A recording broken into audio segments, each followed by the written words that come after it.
They were meant to disappear. Locked away for life, forgotten by time, but somehow, someway, they survived. Welcome to part 2 of our countdown of the most unbelievable prison sentences ever served and outlived. From a former UK inmate who turned his life into literature, to a wrongfully accused man who faced execution before even standing trial. These aren't just prisoners. They're survivors of a system that sometimes breaks before it bends. These are the 10 people who outlived unimaginable prison sentences. Before we begin, tap that subscribe button for more real-life mysteries, powerful inmate stories, and true cases you won't find anywhere else. Let's begin. Number 5. Norman Parker, from prisoner to scholar, nearly 30 years in British prisons. He once had a reputation for being dangerous, linked to serious crimes and a turbulent past. But when he finally walked free, he was something more powerful. An educated man with a pen. This is the incredible story of Norman Parker, a man who didn't just endure the British prison system. He transformed it into his own university, and emerged as one of the most insightful voices on life behind bars. Born in post-war England, Norman Parker grew up in a tough, working-class neighborhood marked by struggle and instability. Hardship was part of the landscape: alcohol dependency, family dysfunction, trouble on street corners. By his teenage years, Norman was already slipping through the cracks, trapped between a turbulent home and a harsh outside world. His encounters with the law began early: minor offenses, scuffles, followed by brushes with the justice system that would only grow more serious with time. In and out of juvenile facilities and reform institutions, Norman Parker became hardened by the system, angry, disillusioned, and shaped by the chaos around him. But it wasn't until a violent conflict in the criminal underworld escalated fatally that his fate was sealed. Parker was linked to a retaliatory incident during a long-running feud, one that ended in tragedy. The media branded him with a harsh title. The court showed no leniency. At just 22 years old, Norman Parker was sentenced to life behind bars. He was transferred to some of the UK's most secure facilities, including the infamous Parkhurst prison on the Isle of Wight. Known for housing some of the country's most high-profile inmates, Parkhurst wasn't just a prison, it was a fortress. Cold walls, locked cells, isolation. A place where time moved slowly and trust was scarce. Parker didn't draw attention. He stayed focused, kept to himself, exercised daily, learned the rhythms of life behind bars. But over time, something shifted. He began to read, starting with fiction, then biographies, political histories, even philosophy. He picked up a pen and started to write. Letters, journals, essays. Before long, prison wasn't just where he served his sentence, it became where he reshaped his mind. Parker enrolled in a distance learning program. He had no classroom, no instructor, no peers, just books, paper, and silence.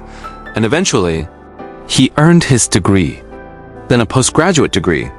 Eventually, he completed a master's degree in criminology from inside his cell. Guards began to call him the professor. Other inmates came to him for advice, legal questions, appeals, emotional support. He became an unlikely mentor. He analyzed the system from the inside, saw how cycles of poverty, addiction, abuse, and bureaucracy kept men caged. He didn't write just to complain. He wrote to document, to expose, to educate. Parker's essays and letters eventually reached the outside world. A journalist published one in a magazine. The response was electric. People were stunned. How could a convicted killer write like this? Think like this? Encouraged, Parker kept going.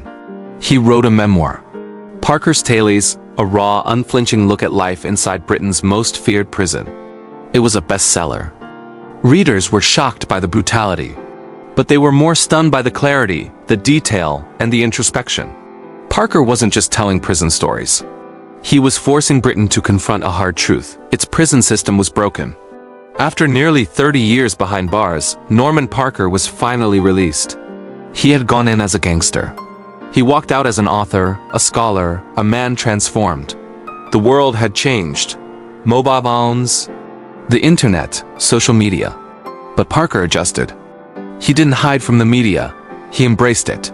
He appeared on talk shows, gave lectures, wrote articles for major newspapers, worked with universities, counseled troubled youth. He became one of the UK's most famous ex-prisoners, not for his crime but for how he had reclaimed his identity. When people asked him how he did it, he said, "Prison didn't change me. Education did. The system can break you, or you can break through it." But Parker wasn't without critics. Some felt he glorified prison life. Others said he didn't show enough remorse, that his fame overshadowed the crime that got him locked up in the first place. Norman never shied away from that. He spoke openly about the murder, about regret, about the pain he caused, but also about the responsibility the system had in creating men like him, and then locking them away forever with no path back. He argued that punishment without rehabilitation was a social failure, and that stories like his were not the exception. They were proof of what's possible. Today, Norman Parker continues to write, continues to speak, continues to challenge the system that once buried him. He's a walking contradiction. A former killer who became a teacher, a prisoner who became a published author, a statistic who became a symbol. His life is messy, complicated. Number 4, John McCain, 51 years behind bars for a $15 robbery. They told me I'd never see the outside again for $15. I guess they thought that was justice. It was a quiet night in Lubbock, Texas, 1963. A teenage boy named John McCain, not the senator, entered a corner grocery store. He had no gun, no plan. Just a moment of desperation. He reached into the cash register, took $15, and ran. He didn't hurt anyone. There was no violence. Just a poor 17-year-old boy, trying to survive in a world that had already forgotten him. But the state of Texas would never forget that night. And for John McCain, it would mark the beginning of a sentence that would outlast a generation. John was born in the early 1940s, poor, black, and fatherless. His mother worked cleaning homes. He slept on a cot in the kitchen. By 12, he was stealing food to eat. He dropped out of school by 8th grade. By 15, he was on the radar of police. But he wasn't dangerous. He wasn't evil. He was just a kid, directionless and discarded. Then came the night of the robbery. $15, that's all he took. He was arrested within days. Charged with robbery, no legal team, no family support. Just a scared teen in a courtroom of strangers. And the judge? He gave him the maximum sentence allowed by law, life in prison. Because John had a prior misdemeanor, the judge ruled him a repeat offender. No parole, no early release, no chance. And just like that, John McCain disappeared behind bars for $15. He was sent to the Texas Department of Corrections, one of the most notoriously brutal prison systems in the country. John was 17, most inmates were 30 or older. Murderers, lifers, hardened men. He was thrown into a world of survival, racial gangs, solitary confinement, and endless labor. There was no rehabilitation, no therapy, no education programs. The message was simple: you're here to die. And so he prepared to. Years passed, then decades. He lost contact with his mother. She died before he turned 30. There were no visitors, no letters, just concrete, steel, and silence. By the 1980s, John had been inside for over 20 years. He never had a single disciplinary infraction. He worked in the prison kitchen, read newspapers from the library cart, wrote in tiny notebooks about the outside world. He became known as Old Man John, a quiet figure who pushed the food cart, handed out trays, and went back to his cell. No one even remembered what he did to get in. And John?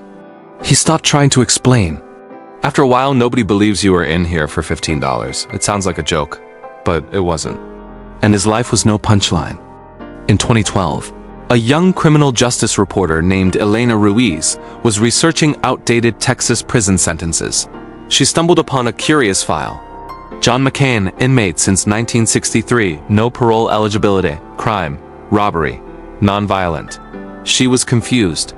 Reached out. John wrote back. And what he told her shocked even the most hardened legal experts. A man had spent 51 years in prison for a robbery that would now carry 2 to 10 years under current law. Elena's article hit the press. Life for $15. The man Texas forgot. The public was outraged. The story went viral. Radio hosts, lawyers, students, everyone wanted to know. How could this happen? Civil rights attorneys took the case pro bono. They filed a petition with the Texas Board of Pardons and Paroles, cited excessive sentencing, cruel and unusual punishment, and changes in national sentencing standards. But Texas pushed back. They argued the original sentence was legal at the time, that John had no family, no prospects, no reintegration plan. The fight dragged on for over 2 years, but public pressure kept building. Petitions, documentaries, campaigns from churches and activist groups. And finally, after 51 years behind bars, the governor of Texas signed a commutation. In 2014, John McCain was released from prison at the age of 69. The first thing John said when he stepped outside? "The sky looks too big." He had never seen a smartphone. Didn't know what the internet was. Didn't recognize cars. Didn't understand why people talked to themselves in public until someone explained Bluetooth. He had no family left. No home, no bank account. No ID. He was placed in a halfway house in Houston. Volunteers helped him apply for Medicare, taught him how to use a microwave, took him on walks in the park. He saw birds, bought ice cream, and wept when he heard music that wasn't piped through prison speakers. John was offered money by publishers. Interviews from major TV stations, he declined most of them. He wasn't angry. He didn't want to be famous. He just wanted to sit in the sun, to hear people laugh, to sleep without someone yelling in the next cell. When asked what he missed the most, time, the kind you don't get back. He never married, never had children, but he smiled when he saw kids playing at the park. They still have choices. That's the difference. John McCain lived quietly for several more years in Houston. He died in 2021 at the age of 76. There were no national headlines, no state apologies. But in the files of criminal justice reform groups, his name is studied, taught in law schools, cited in court hearings.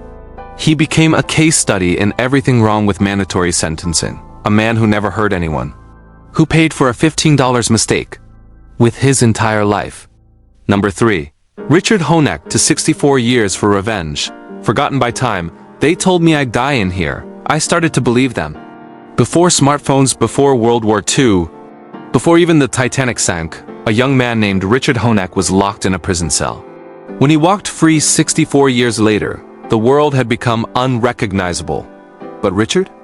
He hadn't changed at all. This is the story of the man who was forgotten by his country, until a single journalist cracked open the oldest prison file in Illinois and found a ghost still breathing. It was August 1899. The United States had just ended the Spanish-American War. Gas lamps still lit the streets of small towns. And Richard Honeck, a 20-year-old from Illinois, had a grudge. The target, Walter F. Kohler, a former schoolmate who had once testified against Richard and his friend in a minor theft case years earlier. Richard wanted revenge. He and his friend, Herman Hunhausen, traveled to Peru, Illinois, armed with a knife, a revolver, and 16-foot length of rope. They ambushed Kohler in a boarding house, stabbed him 63 times, killed him in cold blood. The two were arrested within days. Herman died by suicide in jail. Richard stood trial alone. In October 1899, the judge sentenced him to life in prison. Honeck was sent to Menard Correctional Center, a high-security facility on the banks of the Mississippi River. He was 20 years old when he entered, and most assumed he would die there. And for the next 64 years, that prediction held. In the early years, Richard caused problems, tried to escape, assaulted another inmate, but over time, he changed. He withdrew, became silent, started working in the prison kitchen, wrote letters no one answered, and then nothing. By the 1940s, Honeck had no visitors, no family, no friends, no legal representation. He was never reviewed for parole. His name never came up in newspaper crime retrospectives. The system had simply lost track of him. In fact, most of the prison guards didn't even know what he was in for. To them, he was just old Richard, a quiet man in the kitchen, eyes sunken, memories fading. He didn't ask for freedom. He didn't expect it. "I didn't think anyone even knew I was alive," he later said. It wasn't a lawyer. It wasn't a judge. It was a journalism student. In 1963, Bob Greene, a reporter for the Chicago American, was doing research on long-term inmates for a story on sentencing reform. He ran a search through Illinois prison records and was stunned. A man named Richard Honeck had been incarcerated since 1899. That couldn't be right, he thought, so he visited Menard Prison.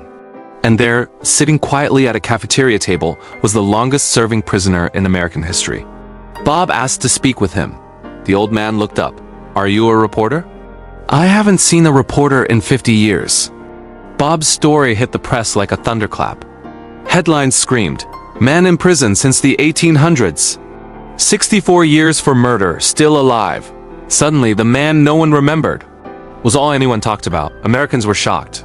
64 years? No parole? No family? No violence in decades?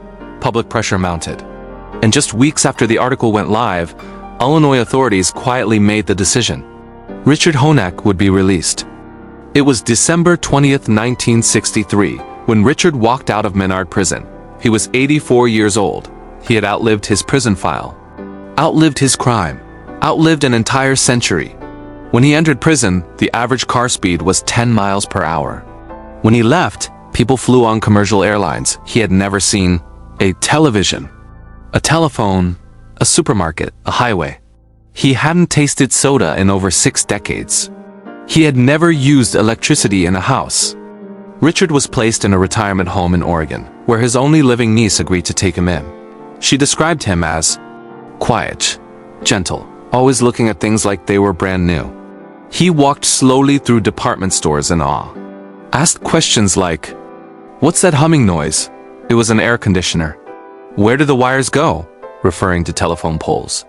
A man stuck in time, now dropped into the space age. When asked if he was angry about being left behind, Richard shrugged. "I suppose I was forgotten, but I learned not to expect too much." He didn't complain, didn't ask for compensation, didn't seek headlines. He just wanted to sit in a chair and feel the sun. Richard Honeck died quietly in 1976 at the age of 97. He had lived 13 years in freedom, longer than anyone expected. His obituary ran in a small local paper, no mention of the record he held. But in criminal justice circles, his name became legend. Not for what he did at 20, but for what the system didn't do in the 60 years that followed. Richard Honeck didn't escape, he didn't fight, he was simply forgotten. And in forgetting him, the system revealed something terrifying. That justice without memory becomes a machine that never shuts off. No parole board reviewed him. No appeal saved him. No progress reached him. He was a man locked in time. Until a journalist turned a page, and the world finally asked, wait, he's still in there. Number 2, Clarence Aaron. 3 life sentences for a first-time nonviolent offense. They gave me life. Not once, not twice, but 3 times for 1 mistake. Clarence Aaron wasn't a kingpin, he wasn't a drug lord, he didn't even touch the drugs. But in 1993, the US government sentenced this 23-year-old college student to 3 life terms in federal prison, without the possibility of parole. His crime? Introducing 2 people who later completed a cocaine deal. No weapons, no violence, no criminal record. Just a phone call, a conversation, a tragic decision.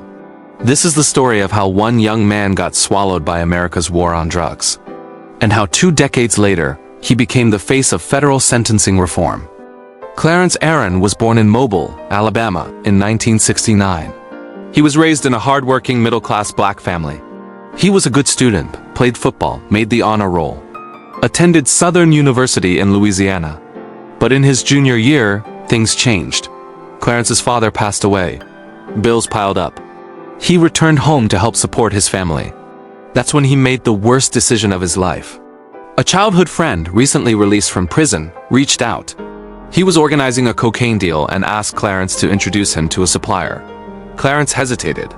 He wasn't involved in drugs, but the promise of quick money and the pressure to help got to him. He made the call, and that was all it took. The DEA was already monitoring the supplier. A sting was underway. Clarence didn't know it. But the moment he connected the 2 parties, he stepped into a federal trap. When the deal went through, everyone was arrested, including Clarence. He cooperated immediately, admitted to his involvement, was fully transparent. Prosecutors acknowledged that Clarence wasn't at the scene of the drug deal. He didn't handle any product. He didn't profit. But under federal conspiracy laws, association is enough. And under the sentencing guidelines of the 1990s war on drugs, cooperation didn't guarantee leniency. The dealers got plea deals. Clarence got 3 life sentences. Why? Because he didn't agree to testify against others. Because he didn't lie, because he told the truth and refused to shift blame. The judge had no discretion. Mandatory minimums sealed his fate. Clarence Aaron, first-time offender, nonviolent, college student, was going to die in prison. He entered prison at 23 years old. He missed his graduation, his siblings' weddings, his mother's declining health. Every appeal failed, every motion denied. For years, he studied the law in the prison library, wrote letters to congressmen, filed clemency petitions, each one rejected. But Clarence refused to rot. He worked as a mentor to younger inmates, completed dozens of education programs, taught business classes behind bars, became a model prisoner, but still, no one listened. They don't see a person, just a case number, just a black man in a federal jumpsuit. In 1999, a journalist from the Washington Post came across Clarence's case. Stunned by the sentence, she wrote an article. 3 life sentences for a first-time offense. The story gained traction. Readers were horrified. Activists took notice. But it wasn't until 2011 that hope returned. The Office of the Pardon Attorney, a federal agency that advises the president on clemency, was exposed for misleading the Bush administration about Clarence's case. They had suppressed evidence of his cooperation. They ignored recommendations for commutation. They buried his file. The scandal made national news. Even the New York Times called Clarence's case a disgrace to the justice system. In 2013, with pressure mounting from criminal justice reform advocates and the public, President Barack Obama reviewed Clarence's case. And finally, after 20 years behind bars, Clarence Aaron's sentence was commuted. He walked out of prison in December 2013, wearing borrowed clothes, carrying a manila envelope, and trying to hold back tears. He was 44 years old. I lost my 20s, my 30s. I thought I'd lose everything. But somebody finally listened. Clarence re-entered a world transformed by technology, politics, and cultural change. He learned how to use a smartphone, got his first driver's license, opened a bank account, went back to college. He now works in re-entry services, helping other former inmates adjust to freedom. He also speaks at universities, criminal justice panels, and non-profit conferences. He became a symbol, not of crime, but of what happens when the law forgets mercy. Clarence's story is now taught in law schools, cited in congressional hearings, used by reformers to challenge mandatory minimum sentencing. He's not just a name in a case file. He's a blueprint for what needs to change. He once said, "I didn't want to die in there, but I told myself if I do, let my story live on." It has. And it still echoes in every courtroom where a judge's hands are tied, where a nonviolent life is measured in decades, and where one decision, one mistake becomes a life destroyed. Clarence Aaron was never supposed to walk free, but the truth did. And when the system finally blinked, he walked out not bitter, but better. 3 life sentences couldn't kill his hope, couldn't crush his integrity, and when justice finally came, he was ready. Clarence Aaron didn't escape. He survived. And in doing so, he helped change the law for thousands who came after. Number 1. Walter McMillian, sentenced to die for a crime he didn't commit. They put me on death row before I even had a trial. Walter McMillian was a hard-working man, a black business owner, a father, a husband, and by all accounts, a well-liked figure in his Alabama community. But in 1986, in the Deep South, none of that mattered. Because when a white woman was murdered, and the police needed a suspect fast, Walter was the easiest target. This is not just the story of injustice. This is a story of fabricated evidence, systemic racism, and a man sentenced to die. Not for what he did, but for who he was. Walter McMillian was born in 1941 in Monroeville, Alabama, the hometown of Harper Lee, the author of To Kill a Mockingbird. Ironically, it would become the setting of his own legal nightmare. By the 1980s, Walter owned a successful logging business. He employed both black and white workers, something unusual in rural Alabama. He was quiet, devout. His only scandal? He'd had an affair with a white woman. But when Rhonda Morrison, an 18-year-old white dry-cleaning clerk, was brutally murdered, police were under pressure. Months passed. No arrests, so they made one. They arrested Walter McMillian at gunpoint in front of his wife and children for a murder that happened while he was at a church fish fry surrounded by dozens of witnesses. There was no physical evidence linking Walter to the crime. No fingerprints, no DNA, no eyewitnesses placing him at the scene. In fact, more than a dozen church members swore Walter was with them when the murder occurred. But the sheriff's department had a story to sell, and a man to bury. They leaned on a convicted felon named Ralph Myers, who was facing his own charges. Under pressure, Myers claimed Walter had forced him to be the getaway driver. The story was full of holes. It didn't match the timeline. It contradicted Myers' earlier statements. But the DA had what he needed. The jury, made up mostly of white citizens, found Walter guilty. They recommended a life sentence. But the judge overruled them and gave him death. Walter McMillian was sentenced to die in Alabama's electric chair, without a single shred of physical evidence. Even before his trial began, Walter was placed on death row in a 5x7 cell. He hadn't even been convicted yet. But the state put him there anyway. He sat in solitary confinement, listening to the screams of other inmates, the buzz of fluorescent lights, the silence between executions. And all the while he knew he was innocent. He wrote letters to lawyers, filed motions, begged someone to look closer. No one did. Until one young man did. In 1989, a 31-year-old attorney named Bryan Stevenson, fresh out of Harvard Law, visited Alabama to help death row inmates. That's when he met Walter. What Stevenson saw shocked him. A conviction built on a single coerced witness. Alibi witnesses ignored. Police misconduct unchecked. And a black man railroaded to death in a county still haunted by segregation. Stevenson took the case. And he fought like hell. Stevenson dug deep. He interviewed Ralph Myers, who finally admitted he had lied. He revealed the coercion, the threats, and how police had fabricated the story. He uncovered prosecutorial misconduct, withheld evidence, and systemic bias. And in 1993, after 6 years on death row, Walter McMillian's conviction was overturned. The Alabama Court of Criminal Appeals ruled that the state's case was built entirely on false testimony. Walter walked free. But Walter McMillian's story didn't end at the prison gate. He returned home to a community that was split. Some welcomed him. Others still believed the lies.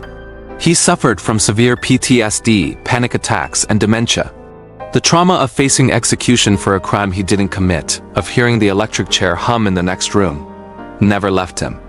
He said, "They took everything from me. I don't know how to get it back." Walter filed a civil lawsuit against the sheriff and DA. It was dismissed. The court said they had immunity. The men who tried to kill him faced no consequences. In 2014, Bryan Stevenson published the book Just Mercy, chronicling Walter's case and others like it. The book became a New York Times bestseller, then a major Hollywood film in 2019 starring Jamie Foxx as Walter and Michael B. Jordan as Stevenson. Millions of people around the world learned Walter's name. But by then it was too late. In 2013, Walter McMillian died at the age of 71.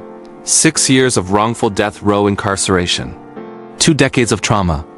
A life cut in half by injustice. Walter McMillian didn't outlive a 100-year sentence. He outlived something worse. A system that tried to kill him on purpose. No evidence, no motive, no justice. Just a name, a color, a lie. Walter's case became the turning point in American criminal justice reform. He is taught in law schools, cited in courtrooms. His story is a warning, a tragedy, and a call to action. Because if it could happen to Walter, it could happen to anyone.